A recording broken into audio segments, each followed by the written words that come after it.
Freedom is the right to tell what they do not want to hear. CNN, MSNBC, Fox News. Tired of the same repetitive government narratives? Then wave goodbye to the distractions and rhetoric of corporate media.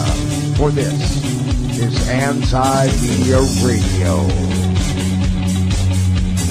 But I want to get the language right. The big government is in trouble. You're all a bunch of slaves! Bunch of slaves! What we need in the United States is not violence and lawlessness, but is love and wisdom and compassion toward one another. What's your definition of media? And now, here's your host, S.M. Gibson.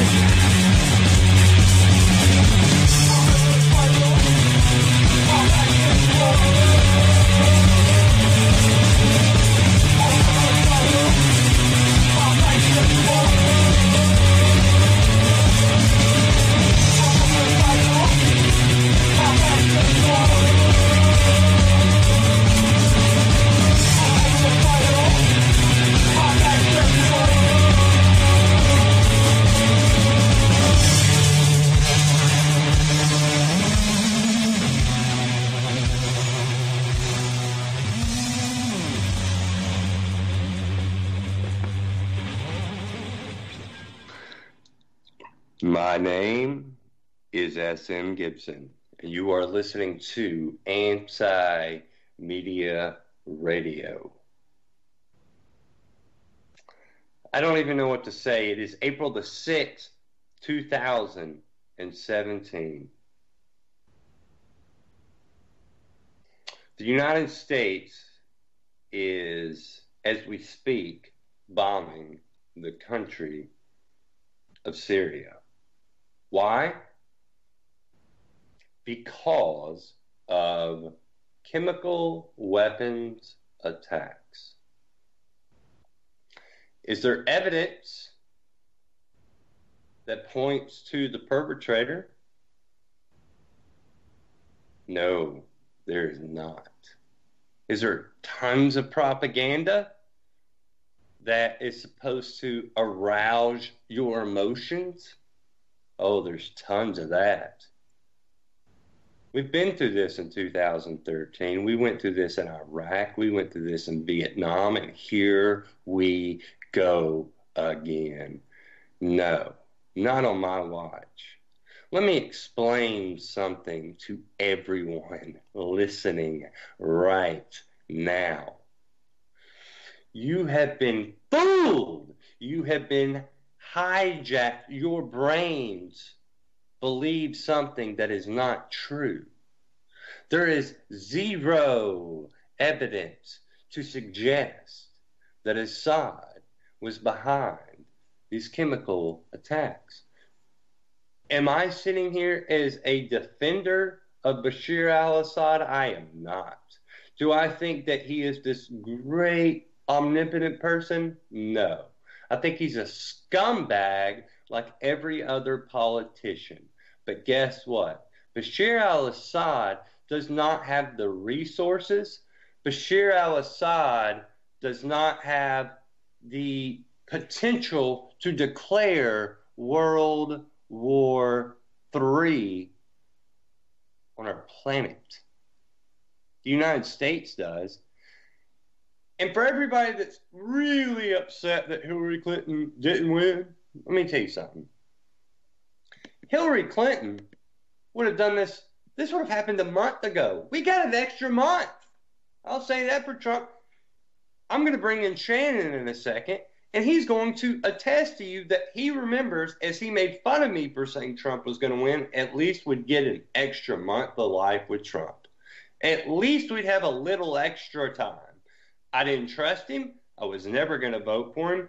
Didn't expect anything out of him, but I expected we'd have a month or two with him. I expected we'd have a month or two. And here we are. With that being said, Shannon Madden, I'm beside myself tonight. We're at war. We are officially at war with Syria. We've been at war. We've been at war. What have we been doing in Yemen? No, man, that's just no. That's just pretend. That's just operations and whatnot. This is real, actual war. Oh, because CNN wants to put it on their TV. I'm sure there'll be an Operation Freedom or Operation something. Or there'll be a catchy slogan to come up with it, and probably even a song. If you saw the old movie, Wag the Dog. Operation, you've been hustled. Yes, Operation Hustle. This is no good. This is no good on a lot of different fronts because just a few weeks ago, Assad was basically kind of trying to tell some folks, hey, by the way, we have rebel forces have gained access to chemical weapons. Now, I don't know. It's really strange how one thing kind of leads to another. I don't think like a lot of people do. I'm a little weird. And I don't know, something made me pull up the old Waco documentary. If you've never seen it, you need to give it a try. And you can say, oh, stop all you want to, but the correlation between the two I didn't realize it before I sat down to watch it. I don't know, I got off on a little bunny trail and was like, I want to pull that up and see what that's all about. It's just another example of how your government is going to lie to you, and they're going to continue to lie to you about the lies that they told. And then even when they found out about the lies that they told, they're going to try to spin it a certain different way. Assad has already been on record over the past couple of weeks discussing the fact that there were rebels in the region that had gained access to chemical weapons. Then suddenly there's a chemical weapon attack, and suddenly now we are officially at war with Syria. Now, we've been dancing around the issue and had troops on the ground in supporting. We've been having troops there. We've been having troops there. Absolutely. No, but now those troops can actually hold a rifle and start shooting people like they were intended to do all along. The narrative, you can drop the narrative now. We're officially at war.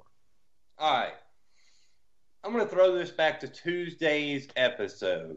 What did I start the program with? And what specific topic have you heard me just go off on these ridiculous rants about? Tuesday was the 49th anniversary of Martin Luther King's assassination. We know I don't need a date or an anniversary to rail about that. But at the end of the day, the importance of that is the United States government will look you in the eye and lie. Lie, lie, lie. They're liars. We've seen it over and over again. Oh, if you're a liberal, you were against Iraq, but you're for this, you're an idiot. You're not a liberal, you're a moron, is what you are. We have to come together as a species of humans to fight against violence against other people. I don't give a crap who you pay your taxes to. I don't care. There's people dying. And now they're going to promote this garbage? Are you serious right now? You're going to go along with this because you're so stupid that you believe propaganda, that you are so entrenched in these colors because there's a flag waving over a building? You want to see people die? Are you kidding me right now? This is a joke. Right now, I am going to bring on the genius, the Svengali, the man himself, the CEO, the editor-in-chief of Anti-Media. We all know his name from Monday and Wednesday nights here on UCY.TV. Nick Bernabe. Nick, what is up? Well, I don't know about all that genius stuff, but maybe Canary in the Coal Mine is a better description. I mean, I like that. My favorite police song. I can't believe that the United States is now bombing Syria. This is un-effing believable. And the excuses given that the Syrian government supposedly, again, I say supposedly in quotes here because we don't have any evidence. All we have is a couple of edited videos from some rebels on the ground who are fighting. Keep in mind, they're fighting against Assad, so they have motive to fake videos as well. I'm not saying this is a false flag. Nick, hold on a second, Nick. Hold on. For the record, we literally have a person in Congress. Her name is Tulsi Gabbard. We literally have a person in the Senate. His name is Rand Paul that have presented bills that have said we have to stop funding terrorists. We're talking about the exact same people in Syria that are claiming these attacks happened. We have a senator and we have a congressperson that are saying, we funded this, we started this, it's us. Yeah, and look, the area where this chemical attack happened is a town that's held by Al-Nusra Front, which is an Al-Qaeda affiliate, and so, whatever, that's beside the point.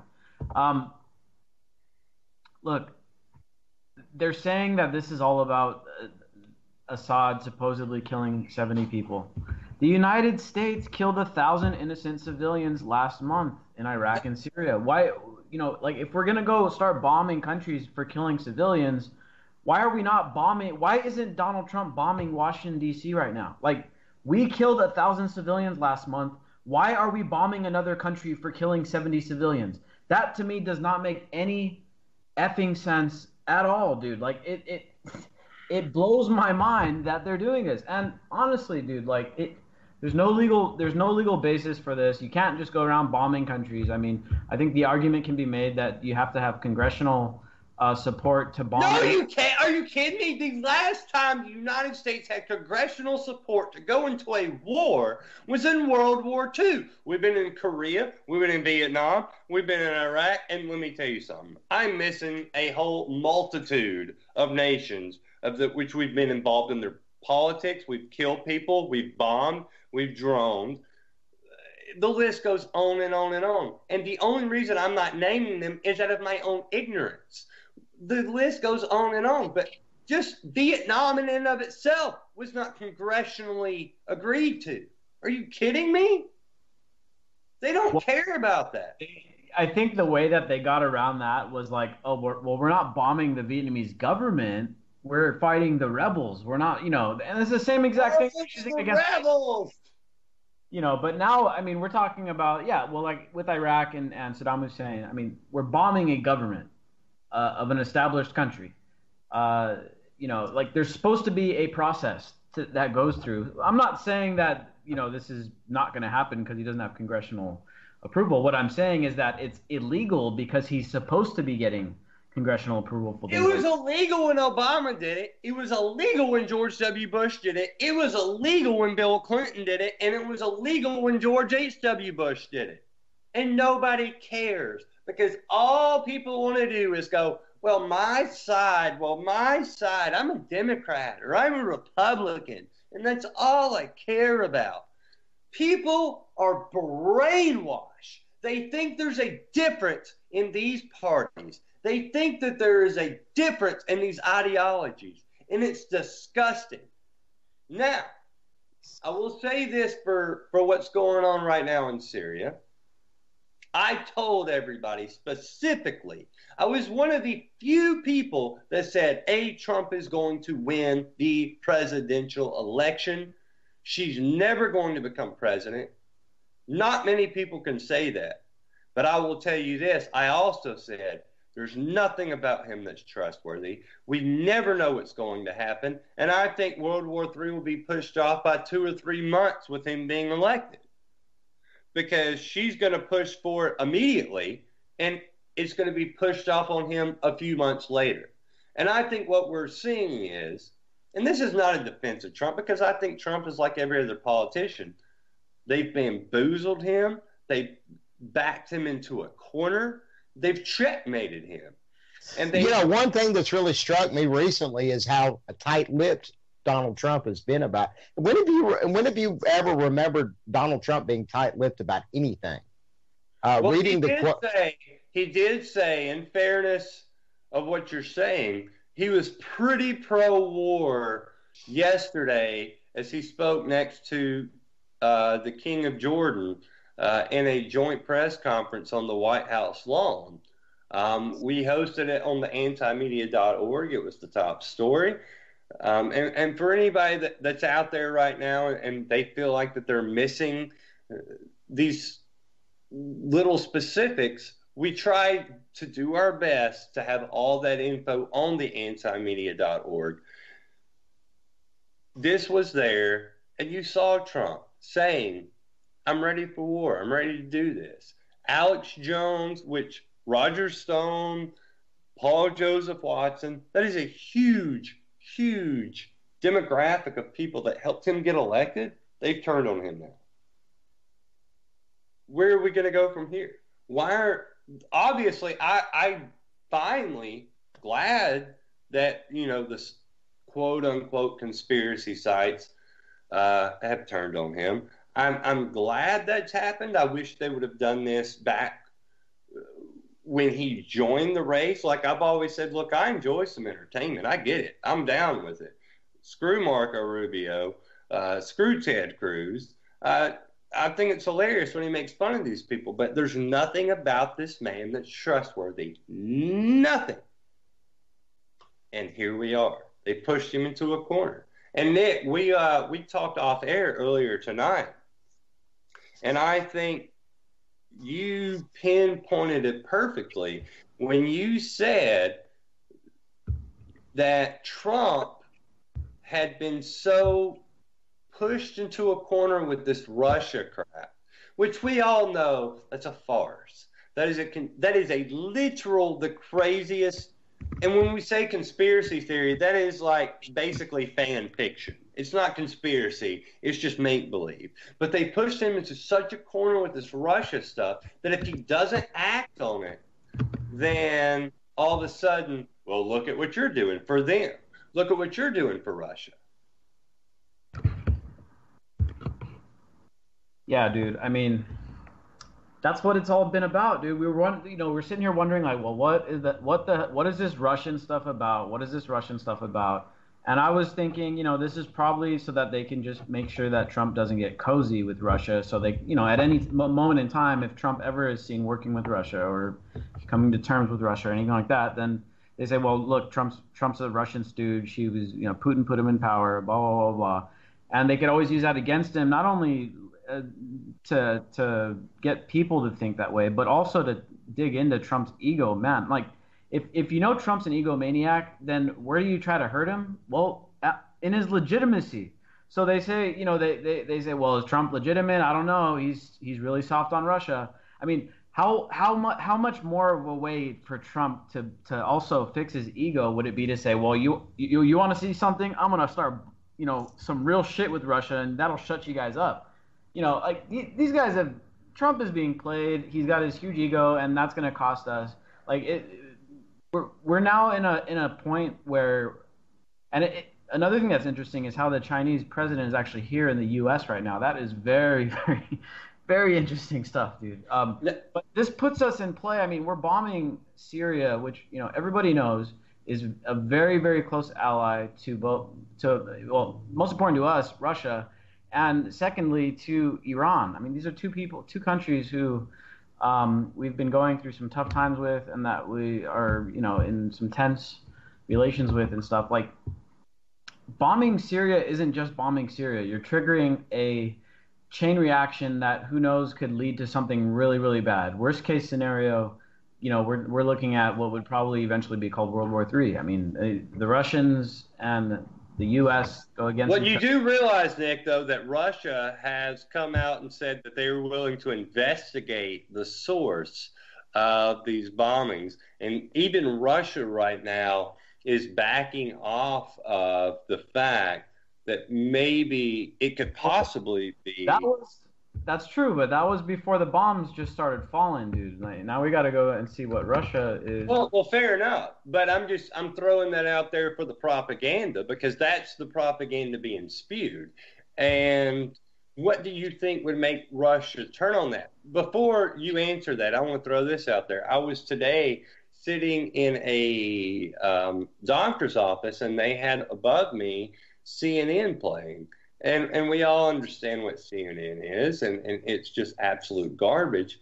And they were literally showing tweets from Trump in 2013, which sounds like something we would do here at Anti-Media. We would bring to the forefront that, hey, in 2013, Trump said he's never going to go to war with Syria, and this is a joke, and you're all morons. They were showing that on corporate media earlier today. And yet at the same time, we know they're not against these activities that they're carrying out tonight. They're not against the bloodshed because they're just a part of the machine. But, dude, I mean, look, it's been about a day since this attack happened. There hasn't been an investigation. These people have they're not concerned with facts. No, Anderson Cooper spoke. There's no investigation. Anderson Cooper spoke. Thinking about Anderson Cooper did all the investigation for us, Nick. Don't you worry a single bit. Have you not seen his trustworthy gray hair? That's all you need. A little deeper here. I mean, think about this. I think Trump may have been actually physically meeting with the Chinese president while these strikes were being carried out. Think about that. That's a rather powerful message, don't you think? Is Donald Trump just is he dropping bombs on countries to get a better negotiating power at this point? I mean, what in the hell is going through this guy's head? He is a deal maker.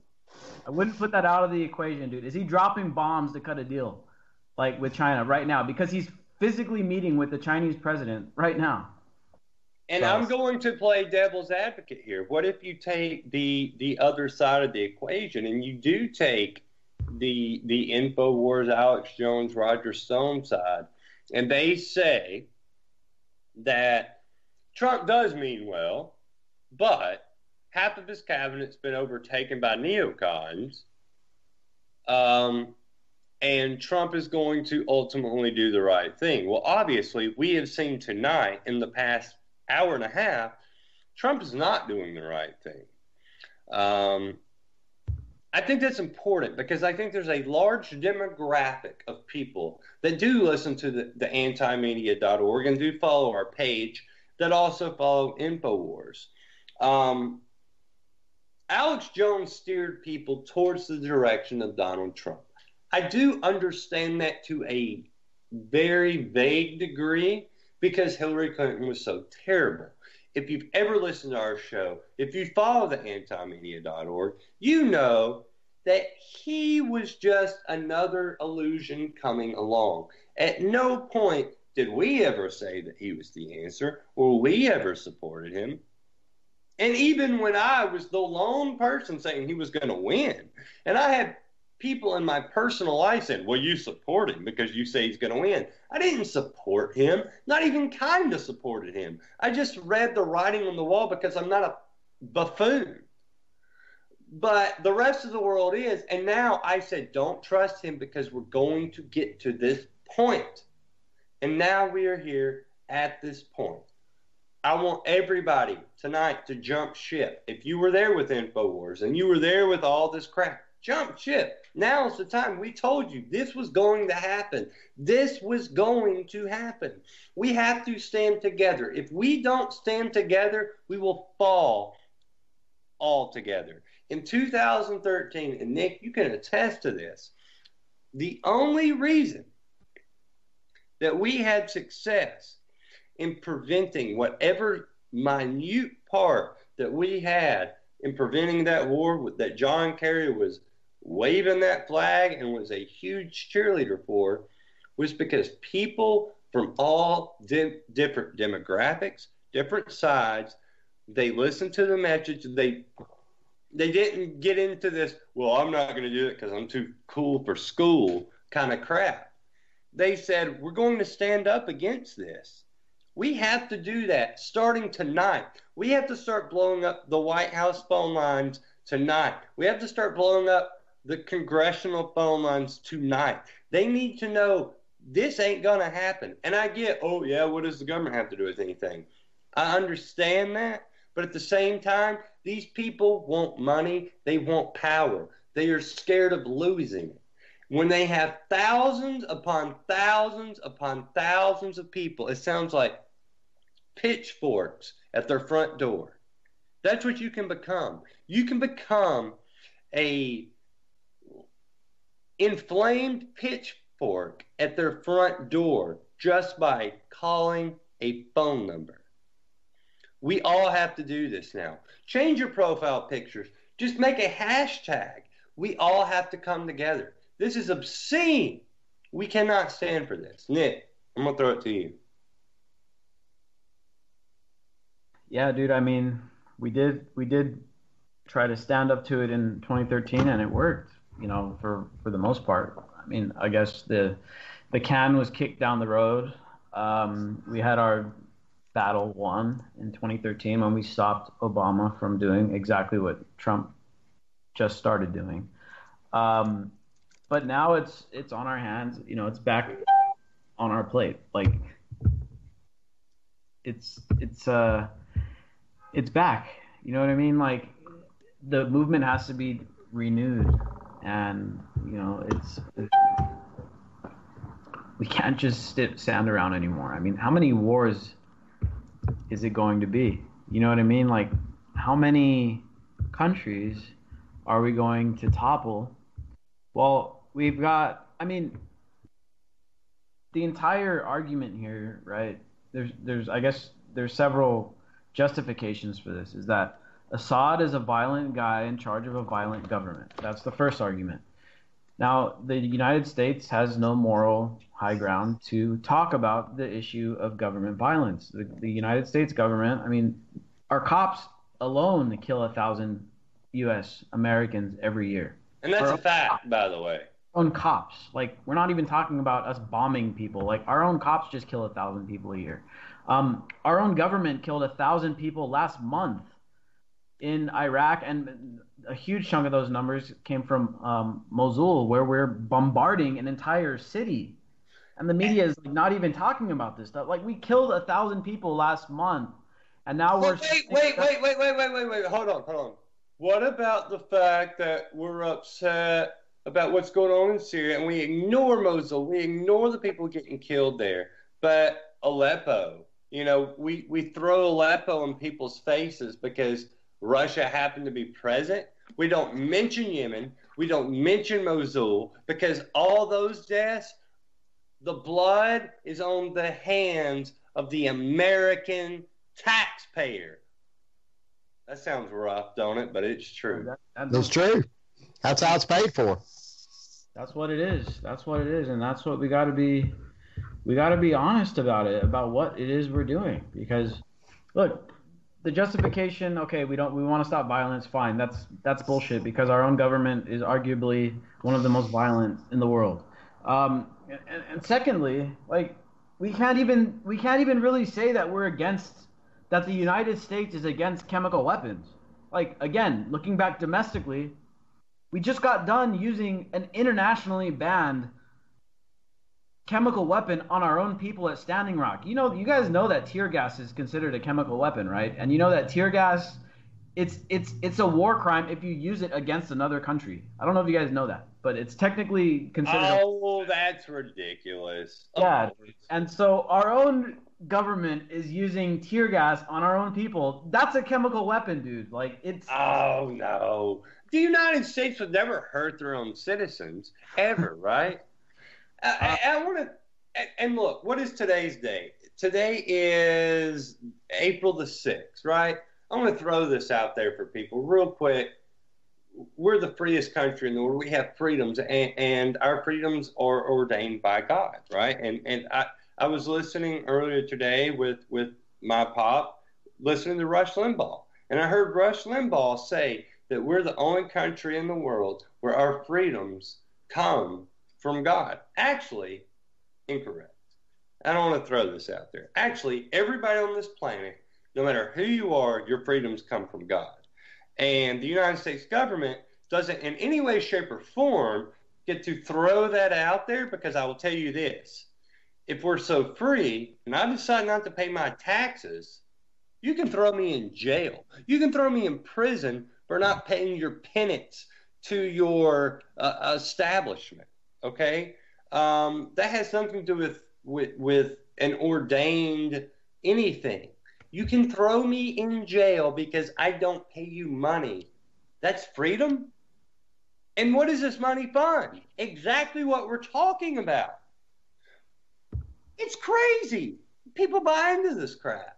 I know, man. It's unbelievable. Rand Paul is now saying on Twitter that Trump needs congressional authorization Of course. He has. God bless him. We talked about this already. They don't respect congressional authorization, so it's like, why even get it when Obama never had to go through it? But listen, Trump called for it in 2013. That's the thing. When Rand tweeted what he tweeted, I know exactly what you're talking about. Rand tweeted what he tweeted. He was referring to a Trump tweet from 2013. Knows. Trump called for this. Trump knows the right thing to do is to go and consult Congress and see if Congress is willing to give you the authority to go bomb another country. That's how the Constitution, as shitty as it is, that's how it's designed to work. Like, it's supposed to work that way. So basically what's going on right now, it's illegitimate, it's unconstitutional, and it's just, I mean, if people really were concerned about the rule of law and stuff, we wouldn't be arresting pot smokers and shit. We'd be arresting people who break the Constitution and wage massive criminal actions in our name with our money. Like, more than half the shit they're doing on foreign policy right now, like, if people were getting serious about following the fucking actual law, like, they would arrest half the people in government and shut down most of our foreign policy, because none of it is really authorized by the Congress. Like, people, dude, like, how unpopular, and like, this is the second point I wanted to make. How unpopular does a government have to be before it starts losing, like, legitimacy? Like, when can we say, look, the Congress is so unpopular and Trump is so unpopular that we're just not going to listen to anything they have to say anymore, and they're powerless because we refuse to pay attention to them? Like, at what point do we start to say that? Because right now, another thing about Syria, dude, they're saying, oh, well, we're thinking about removing Assad because he's such a bad guy. He's such a violent, bad guy. Well, dude, like, how can a country who's got like a legislature with a 9% approval rating go around tell other countries, like, oh, well, your government's real bad. You guys' government's real bad. We're going to tell you how to make a new government. We're going to help you do it. But how can we do that when our own government is horribly dysfunctional, extremely violent, expansionary, in 20 trillion in debt, and that's a very, very conservative estimate? How can our government go around telling other countries, hey, guys, we're going to help get rid of your president because he's a dumbass, he's violent, he's bad? It's like, okay, how many people elected Donald Trump? Wait. Hold on. I got to step in here, and you know this, Nate. Elected Donald Trump. But listen, I'm so sick of Americans, these idiots, thinking that Donald Trump, we're going to air 1984 now because Donald Trump's been elected. Everything's been great. Man, government's been wonderful. We've been treated fantastic. And then Donald Trump was elected. And 2 months later, it's time for 1984. We're all Dale Gribble over here. Wrong. Listen, this started on September. Well, actually, if you want to know the truth, this started on November the 22nd, 1963. But this really kicked off on September the 11th, 2001. And the government said, oh, we got the Patriot Act. We can do whatever we want. We can spy on you. We can look at everything you're doing. And you know what? I will defend Trump on this. They say, was Trump being spied on? Of course he was. Are you kidding me? Of course he was. We're all being spied on. It's asinine to believe otherwise. The government is bigger than one person. This is a systematic problem that has gone on for decades and decades and decades and decades. And if you still think that the problem is, well, Obama ruined this or Trump ruined this, you're an idiot. You're an idiot. You know nothing about what's actually going on. Yeah, I want to propose this. It just I have to keep going back to this. It's really strange to me that Assad announces several weeks before that he discovers that rebels have chemical weapons in the area, and it reports it. I believe it was to the UN or somebody. I have to go back and pull up the report. Then we also have a situation where the Secretary of State just kind of shrugged his shoulders one day and tells a reporter, I think we're just going to let the Syrian people deal with Assad. We're not going to have anything to do with it. Just nothing there. all around the same time these two events take place. Then we see a chemical weapon attack that nobody is taking claim for. Nobody. And everybody's pointing fingers at who the actual aggressor was. And before we can find out the answer to anything, we're firing missiles at Syria. I mean, that's it. That's the timeline. And just that just those things in it, juxtaposed in and of themselves, suggests that something a little bit more nefarious is going on here. Yeah, dude, I think you're right, man. Like, it's so rushed, and it's like it's more like, okay, this thing has been planned out for a while now, and they're just waiting for the right trigger to pull it. And yeah, dude, like, you know, it happened all so quick. There's no time for anyone to react. There's no time for a resistance to mobilize. We're talking about getting a resistance mobilized right now, but the resistance has been co-opted by fucking BuzzFeed and Washington Post acting like they're the opposition to Trump. That's another thing that I was really like thinking about. But Russia. I was thinking about this yesterday. I was thinking about writing an article about this, but like the mainstream media, because of the fact that Trump has been bashing them, they have been able to position themselves as like the quote unquote hashtag resistance to Donald Trump. And so we got like, I don't know if you guys saw this stuff about this Pepsi ad yesterday and all this shit. Like, I can't. Do not bring up this Pepsi ad on my radio. Yes, Nick. I want to talk about it. Bring it up. About WrestleMania before we talk about this Pepsi ad. No, I'm not going to talk about the Pepsi ad. I'm just talking about the reaction to it. BuzzFeed and Washington Post position themselves as like, oh my God, I can't believe Pepsi and Kendall Jenner did this. Like, we're gonna stand up to this injustice. You know what I'm saying? Like, here's the thing. Because of Trump's relationship with the main, quote-unquote, mainstream media, they've been able to position themselves as the forefront of the resistance. Like, this is the exact thing we've been trying to work against. The mainstream media has now repositioned itself to, like, you know, the hashtag resistance is like the Democratic establishment. Hold on real quick. I'm going to bring on the resistance right now. A bunch of, you know, they've co-opted the real resistance, the ideological resistance to Donald Trump. It's been co-opted by the neoliberal leftist establishment. It's ridiculous, dude. Yeah, that sounded too PC for me. I'm going to go ahead and bring on the actual resistance. His name is Justin King. Those who don't know him, he is the founder, the editor-in-chief of the Fifth Column. I know he has lots of insightful opinions about what's going on tonight in Syria. Justin, what is up? Northrop Grumman stock. We're fucked. I mean, I've been telling people that forever. This isn't going to go well at all. We just blew about $75 million to hit an airfield.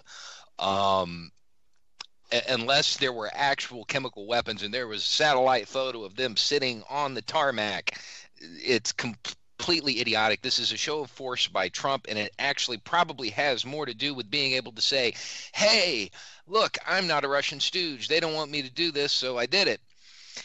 The problem is this is an overt, illegal act of war. We just violated all kinds of international laws. We have no use of force authorization for this. We have nothing from the UN saying that this is legal in any way, shape, or form. And the end result is we don't even know whether or not it was Assad that did this gas attack. Everything in my gut tells me it wasn't. Correct. He has nothing to gain from this. I mean, it's you've got top flight advisors from Russia. You've got Spetsnaz guys ready to do your bidding. You are locked and loaded, ready to go, and you are kicking the crap out of the opposition. Hey, I've got an idea. Let's give the U.S. the perfect pretext for invasion. It's fucking idiotic. And they packaged it. They sold it. 79 people died or 72 people died, and it was a tragedy. Meanwhile, 3 weeks ago... Just to be clear here, like, this is Nick. You're typically the guy that is like debunking conspiracy theories. Like, it's not a conspiracy, it's fact. Look, lightly when Justin King is saying that this is maybe not technically a false flag, but we shouldn't be assigning blame yet. No, yeah, there are huge differences between this and a lot of the conspiratorial theories out there about different events. Assad has absolutely nothing to gain from this. In fact, 2 weeks ago, the Syrian government said, the Syrian government actually filed with the UN and said, hey, the rebels in this area, they got chemical weapons. 2 weeks ago. UN didn't act on it.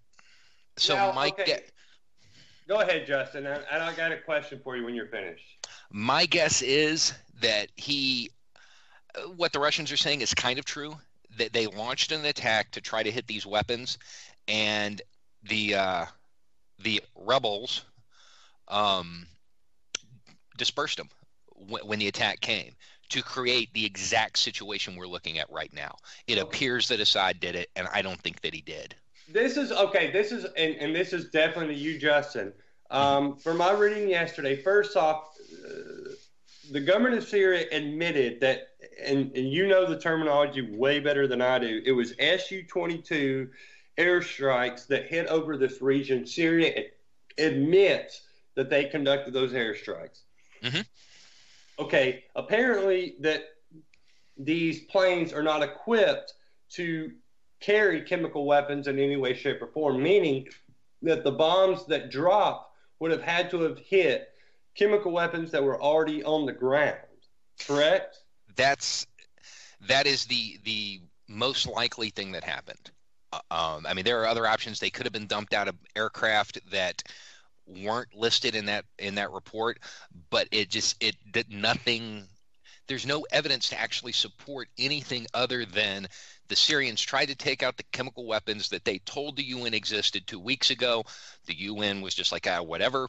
So they tried to take them out, and either they were dispersed, which is what it appears to be, or when the explosion happened, and it would take a freak chain of events for this to occur, but it's possible that the explosion itself dispersed it. Sarin, which is what is most likely the culprit, is a binary chemical weapon. It requires... Now, let me ask you real quick, Justin. Okay, when you look at the pictures of everything that's going on, and you look at similar pictures of sarin attacks that have happened in Asia and China, you see hazmat suits from head to toe carrying out victims, and you see the victims being carried out from the attacks 2 days ago in Syria. They're definitely not hazmat suits. They have these, the thin blue little mask, and they're touching other skin here. What do you think about that? That's a matter of one being over cautious and one being under cautious. They shouldn't have been doing what they're doing, but the fact that only 2 of these guys got sick afterwards lends credence to the theory that it was dispersed by an explosion or something on the ground. Had this been airborne and concentrated, they'd be dead. So all of the evidence that I see, everything, amounts to this being dispersed at very, very low altitude, on the ground, most likely. And it not carrying very far. It's in a pretty concentrated area. And it looks like Assad's not, I don't want to say he's innocent because he's a horrible man, but he's not guilty of this, Right. And one last question I have for you is when it pertains to Trump. My father has a theory, which I don't necessarily discredit, and he's somebody that's older that does watch Fox News, but at the same time he's very perceptive of everything that's going on. And his theory is that Trump came in and was, he wasn't a Trump supporter, but he didn't hate Trump. But at the same time, he feels like Trump gave over the reins to the generals in the military, and now they're going just buck wild and doing whatever they want. And we've talked about the institution of the military many times, me and you on the show. Do you think that's even feasible, that he just said, all right, well, I trust you, you're the generals, and now they're just doing crazy stuff?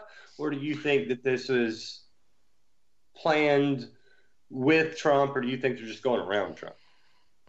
I honestly, if there is some military involvement here. This is going to be something that has been in the works since the original plan to oust Assad back in '01, and they finally see a perfect storm of events to perform something like that. I'm not somebody that doesn't. I don't say that false flags never happen, but they rarely do. This is a situation in which something like this could give them exactly what they want. I don't think that's what happened. I think that this was an event that occurred, and they're seizing on it. Do you think they're seizing on Trump's ego to push him in a direction? Oh yeah, I think that they're pushing him in the sense of, we don't want to appear like you're just bowing down to the Russians. You have to be strong. And then with all of this stuff that's coming out, and with Flynn in the background saying, "Give me a deal, boys, I'll sink them all." I think that he's got to try to distance himself from Russia as much as possible, and if it costs lives, so be it. I mean, that's the way he's looking at it. Now, how do you feel about Russia coming out and saying, okay, well, we're going to go ahead and investigate this, and we're not going to jump to conclusions, even though for the past, the 18 hours that they've run stories in the AP and Reuters saying, would you know on Russian media that they didn't show the victims? And it's clearly this one line of thinking, and now Russia's saying, well, we're going to investigate it. Now, my interpretation is that, politically speaking, that Russia's at least trying to save face during all this. I think that Russia is aware of what actually happened on the ground, and I think that they're hoping that they can get... I think the United States is too. I think Russia's hoping they can get evidence of it, and then they can say the United States committed an unwarranted, unjustified, and completely illegal act of war against Syria and demand our troops withdraw. And if that's the case, God, I hope they succeed. But you know as well as I do, nobody's going to believe that, because you have people like Louise Minch and you have CNN that are just, that anything that goes wrong, they go, you're a Russian bot. And nobody's going to actually take that as fact. Even if it may be 100% fact, nobody's going to believe that. Well, it may be. I don't know. I think people are starting to wake up. I mean, it's always the same organization saying, oh, my God, they've got chemical weapons. We have to invade. And then they're never there. And we have a situation here in which the rebels, okay, we know that they've used chemical weapons. A lot of them they've tried to blame on the Syrian government, but we also know the Syrian government is not going to attack the Kurds. Assad is a lot of things. He's not stupid. The Kurds have been hit with various chemical weapons.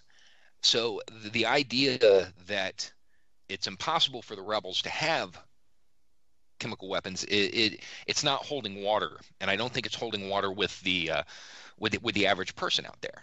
They know that they're the bad guys. ISIS is the bad guys. So, all of these other groups that are kind of like ISIS, they must also be the bad guys. They have chemical weapons. So maybe it was theirs. I'm hoping that the American people will see that. I don't know if they will. You have more belief than I do. I think the American people are idiots, and I don't think they will see that. Well, I honestly, at this point, I don't know if I actually believe it, or as much as I'm trying to convince myself that we're not going to go into Syria. Like, I'm hoping this is my one holdout, is that for as crazy as people like Alex Jones are, and they supported him and all this garbage, that they now in the past 24 hours have turned on Trump, and they're saying, you can't do this, this is wrong.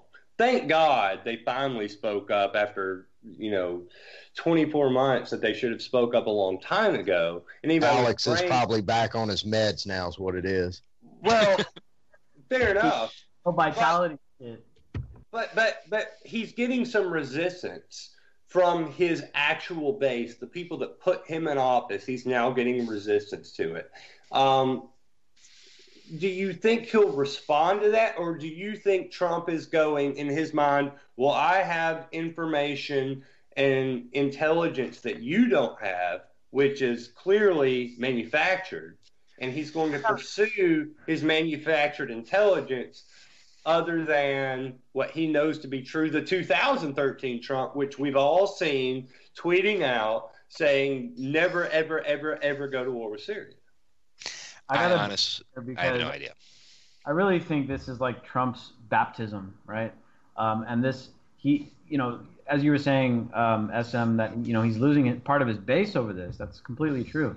But he's gaining a whole new demographic, which is like the deep state and all these people that have been giving him shit about, oh, Russia, Russia, Russia. This is his baptism. No more Russia after this. They're not going to accuse him of any Russia nonsense after this. He's like, this is part of what this is. They're going to hold that over his head for the next 4 years. Anytime he sneezes wrong, they're going to hold that over his head. That's true. But Trump, with this huge ego that he's got, nothing hurts him more than people saying or thinking that he's an illegitimate president. So this is really his baptism. This is his first day as legitimate Donald Trump in the eyes of like the deep state and everybody else that are trying to make this stuff happen. Like now Trump is no longer going to have to deal with all these attacks from the neoliberal establishment about Russia, because now it's clear he's willing to go and bomb Syria. And that's what, like, this is, in my opinion, that's what all of this Russia crap has been about, was getting Trump to shift and be willing to take actions like this against Russia and its allies. That's all that stuff was about. Because now if Trump is ever perceived as weak on Russia, or if they ever, like, just even with this military strike, like, well, Trump didn't act in Syria, well, obviously because he's a Russian puppet. That, you can't really say that anymore. And so that, in that way, Trump, he may be losing part of his base with Alex Jones and all these people. But they got him elected. He's gaining the real powerful allies that he needs in Washington, D.C. by doing that. I don't disagree with you on that.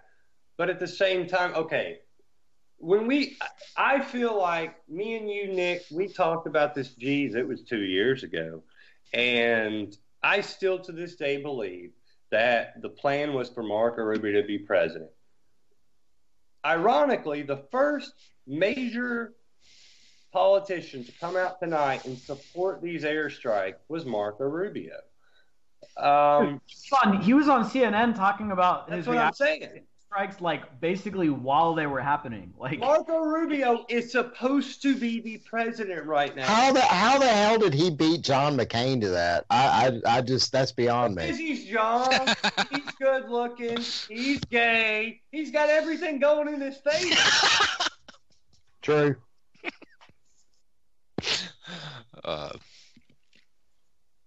Yeah, that just happened. Yeah, it was crazy how quickly he was on CNN. Like, it was like the news was breaking, and then Rubio was already there. My reaction is just, this is awesome. Donald Trump has proven himself to be such a great president. I'm not even playing. This is what Marco Rubio was saying on CNN. I'm not joking. He was doing it, man. And I was just gonna say, what do you think Hillary Clinton is doing right now? She's probably sitting back somewhere grinning and just like, damn, they've got him. They got him.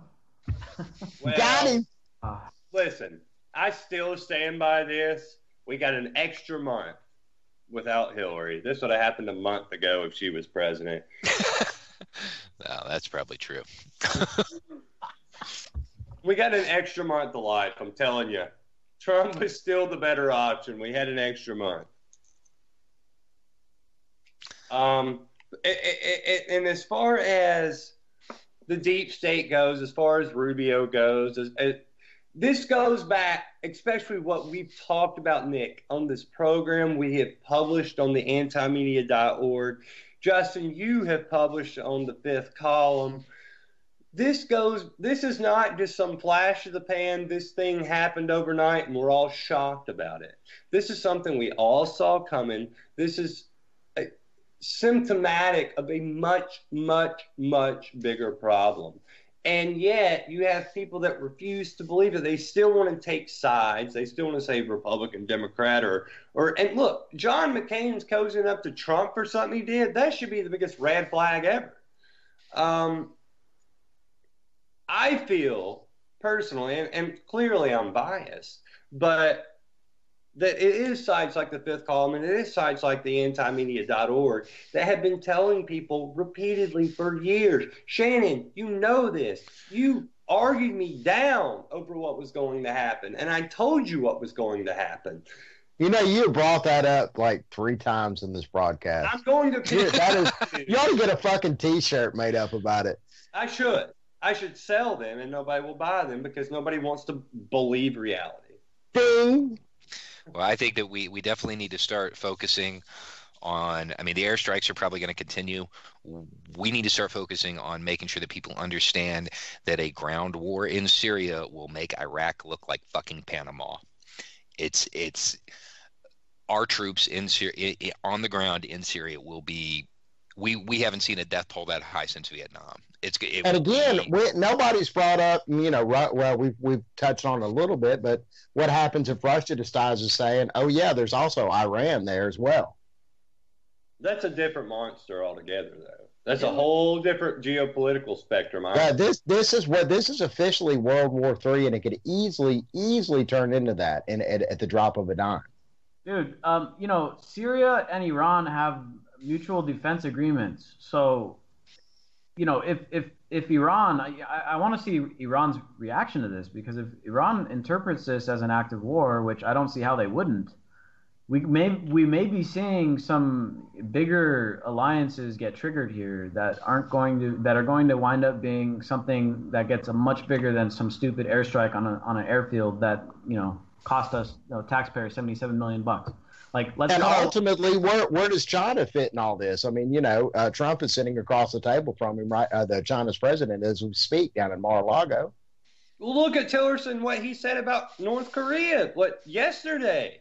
They're obviously ramping up for if they. Dude, I just saw an article from a South American government website that was talking about how the State Department issued a warning to Venezuela that the U.S. may have to does not take the military option off the table in Venezuela because there's a bunch of unrest going on right now. I'm not playing, dude. Like, these idiots are trying to start up or get involved in shit all over the place right now. Like, it's truly frightening stuff. Justin, what do you feel about the potential of war with North Korea, its implications with China, and what we're seeing in the South Pacific right now? I think that North Korea there's no reason for us to go to war. I mean, if you look at we're going to turn the west coast of the United States into ashes, and that's what they put on CNN. The rest of the sentence is, if U.S. troops cross the 38th parallel. So, in other words, if we attack them. I mean, everything they actually say is very defensive rhetoric designed to hopefully scare us off. Hey, when was the last time North Korea has been aggressive? Like, I've never. Well, they're technically aggressive now because they're shooting missiles into the oblivion of nowhere. They're attacking the ocean. Like, they're attacking the ocean. Yeah. We do. But it's propaganda. We do tests like that. North Korea has only been created after World War II. They've never actually invaded or bombed anybody outside of Korea. Right. In fact, even the Korean War was a civil war. There were two governments laying claim to the whole thing. North Korea has never invaded anybody ever. But the one thing, as far as an actual conflict there, we have a lot of problems. Number one, nobody currently in the U.S. military has ever fought in that kind of climate. Not a single person. It's been that long since we fought in a climate and terrain similar to North Korea. The last time we won a fight in that climate and terrain was World War II. Our equipment has never been battle tested in it. I don't think people, they say Korea and they think like jungles and stuff like that. It's cold, it's rocky, it's mountainous. It's not like anything we've fought in recent times. There's literally nobody that has any firsthand knowledge of it. They're going to be learning it from manuals. And that doesn't bode well. And, we've also given the opposition, 60 years or so to prepare the ground. I tell you what, on that, Justin, we're going to be back next week. We've got Jake coming up next. Nick will be here on Monday on UCY. Thank you, Nick. Thank you, Justin. Thank you, Shannon.